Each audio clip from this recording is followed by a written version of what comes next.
green smoothie. I have 1 packet of organic spinach, and I have an assortment of fruits and veggies here. I have some lettuce, organic lettuce. I'm gonna add that in.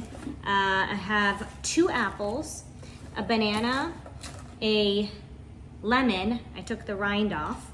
And I have, believe it or not, I have some silken tofu. I saw that online, and tofu is a great source of protein, especially if you're not a meat eater like me. And I also have some almond butter and some flaxseed as well. And I'm gonna use coconut milk unsweetened, which has less than 1 gram of sugar.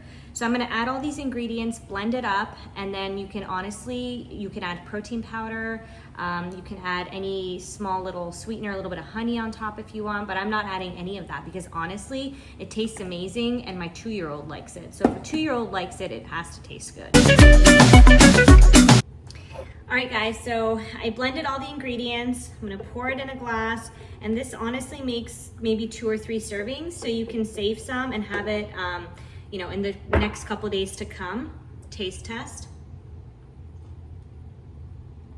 It really honestly tastes so good, and it'll honestly taste even better if I put it in the fridge so it gets super cold. But it's a great way to get a lot of veggies and protein, because who can get, like, I don't know, the ridiculous daily amount of fruits and veggies that they need. This is a great way to pack in a bunch of stuff, colorful, great. Again, a 2-year-old likes it, so you have to try it.